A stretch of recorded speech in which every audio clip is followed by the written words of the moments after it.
Welcome to another movie plot and enjoy the memories. We open in present-day England at the country home of characters simply called Mother and Father. Their eldest daughter Alice is given a name and complains that her younger sibling has been locked upstairs in her room all day. She follows the family's German Shepherd upstairs to begin banging on the door, but Rosaleen is off in dreamland having fallen asleep. We transition into an 18th century fairy tale forest where the disturbing toys that are shown scattered throughout her room are larger and come to life. She must really hate her sister because she dreams that they attack her and chase Alice through cobweb-covered woods filled with oversized mushrooms. A pack of German Shepherd-looking wolves with glowing red eyes appear and begin chasing her until cornering their meal against a cliff. The savage house pets turn the Dreamweaver's sister into puppy chow, while back in the real world Rosaleen cracks a smile. Her dream advances to the sister's funeral, who we never see again, while Rosie is sent to stay with her grandma for the night. The old woman says how tragic it was that nobody was there to save her granddaughter, but Rosie says she should have just saved herself. Once she's said goodbye to her grief-stricken parents, they travel to Grandma's cottage in the woods while Rosaleen learns life lessons on the way. One is never eat a windfallen apple, but more importantly, don't trust a man whose eyebrows meet as Granny hates a monobrow. The superstitious woman knits a red cloak for her granddaughter and says that the worst wolves are the ones with the fur on the inside. She tells Rosaleen a story about a woman who married a traveling stranger as we travel ourselves into a second layer of the dream cake. The groom had eyebrows that met above his nose, so you know he's evil and is about to shag his new bride when receiving the call of nature. In other words, he runs off to play with his werewolf friends while his bride thinks he just went for a piss. The following day nobody is able to find her husband, so they assume that wolves killed him while he was squatting behind a tree. Years later, the woman has remarried and owns an echidna who drinks out of their chamber pot. She has 3 children and lives a full life when one night her original husband returns from his frolic in the woods. Angry at her for having cubs with another man, he turns into a wolf in one of the most insane transformations for such a whimsical fairy tale. He peels off his skin as the bone structure begins to change and the face protrudes into the shape of a canine. He's fully transformed by the time the new husband returns and takes the wolf's head off with a single swing of his axe. It reverts into his human form, and upon learning it's his wife's former husband, he smacks her because this is Grandma's story. Rosaleen's like, what kind of story is this? But Granny says that all men are evil, as I guess Grandpa really did a number on her. The pair go to sleep, and the next day Granny returns Rosie to the village, as it only took one night for her parents to get over it. With Alice dead, there's now too much food, so Dad says least said soonest mended, but I have no clue what that means. In the village, Rosie must deal with the advances of the blacksmith's son, and Granny's teachings have really done a number on her. She teaches her insane things like priests' sons are the worst kind of men and babies born feet first only have one eyebrow. Her next story tells of a young man walking through the forest when a Rolls-Royce pulls up, being driven by Rosaleen in a wig. In the back seat is the devil himself, who offers the man a transformative potion before speeding off into the woods. Stranger still is the simpleton rubs it into his chest, making hair rapidly grow and vines to begin wrapping around his legs. He lets out a scream, waking up real-world Rosie, while her dream sequence self is like, what the hell are these stories, Grandma? The final lesson is that if Rosie ever sees a naked man in the woods, to run away because he could be a werewolf, but honestly I'd run anyway. Finally, Little Red Riding Hood's hood is finished, but Granny done pissed off the priest, so he politely moves the pair along while he works. When Rosie asks her mom if Dad ever hurts her, she says of course not. Have you been listening to your insane grandmother again? The next day she joins the blacksmith's boy after church, and the two are allowed to go for a walk but reminded to remain on the path.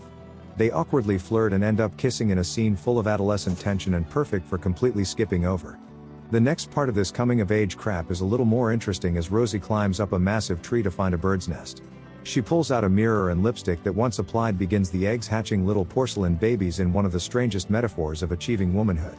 Meanwhile, Doofus down here still has a ways to go, and while searching for Rosie comes across a mother cow killed by wolves. He rushes home to warn the villagers, thinking that he's done the right thing, but receives a beating from Rosaleen's father for abandoning her. There's a full-scale brawl between the neighbors over who's more responsible for getting the girl killed when she comes wandering up completely unharmed. That night, while the villagers set out to hunt the wolf that murdered Bessie, Rosaleen tells her own story of transformation to her mother. A young nobleman is celebrating getting married when a heavily pregnant woman shows up to get revenge. She's the closest thing to a witch in this movie and calls out the father of her unborn child by declaring the wolves in the forest more decent beings. She then turns all of the aristocrats into wolves in another transformation scene, while the witch stands there laughing. When everyone has 4 legs and a snooter, they take off into the woods while bailing up some poor peacock on the way. The witch did this to have the wolves serenade her newborn at night, while Rosaleen's mother asks her who told her this story. Of course it was Grandma, and during this time the villagers set up a trap for the wolf using some billed bait. Fortunately, this little guy survives the attempted murder, but the wolf however falls into a pit and has the villagers unload on it. Assuming they destroyed the beast who slayed Alice, her father brings the paw back as a trophy only for it to revert into a human's hand. Upon realizing it was a werewolf, the father throws the hand in the fireplace, which is sure to give his daughter nightmares if she keeps staring at it like that. The next day, Rosaleen's mother nervously sends her off with a basket of goods to deliver to her grandmother. She tells the blacksmith's boy that she doesn't need protection as she's brought along a knife and ventures off into the forest alone. During her journey, it isn't long before Rosie encounters a hunter whose eyebrows meet in the middle, but at least he's not naked. She completely forgot what her grandmother taught her because she lets the silver-tongued stranger escort her through the woods. When they stop for lunch, the huntsman shows Rosie his compass and claims that with it he has the ability to find her grandmother's house. She doesn't believe him, and the scene gets awfully creepy when this 39-year-old man tries to get a kiss from this 12-year-old girl. The writers and Rosie know better for now, but she still proposes that if the hunter beats her to grandma's house, then she'll kiss him. He accepts and vanishes through the undergrowth, taking a shortcut off the given path while Rosaleen walks the safer route. Of course, the creep reaches Rosie's grandmother's first, but she can tell he's evil the moment she sees that red flag above his nose. She isn't no pushover though and belts him over the head, causing the intruder to begin wiggling his tongue around for some reason. Granny then burns his hand with a hot fire poker, but it isn't enough and the huntsman just smacks her old head off her shoulders, turning it into dust. When Little Red Riding Hood arrives, she doesn't find the wolf dressed as her grandmother, which is a missed opportunity. She can tell what happened right away though as she steps on Granny's glasses and smells all that's left of her burning away in the fireplace. The knife she brought along is useless and they exchange the classic lines, "What big eyes you have, all the better to see you with." The huntsman convinces Rosie to throw her cloak in the fire and name drops the movie title when claiming that he enjoys the company of wolves.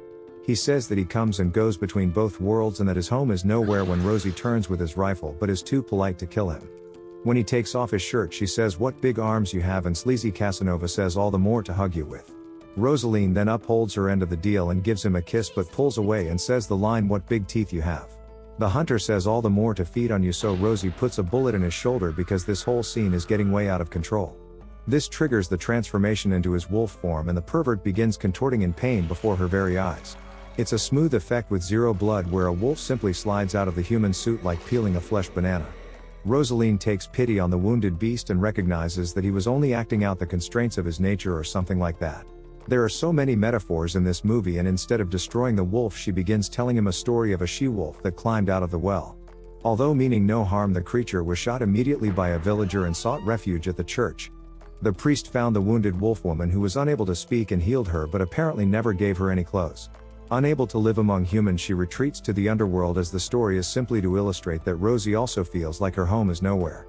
Just then the villagers arrive at the cottage ready to plug some wolves, but Rosaleen's mother recognizes one wearing her daughter's crucifix. She prevents the men from shooting her as Rosie has willingly been turned into a werewolf and runs away with her grandmother's killer. They're joined by the rest of the wolf pack and charge through the forest and out of the fairy tale into the real world.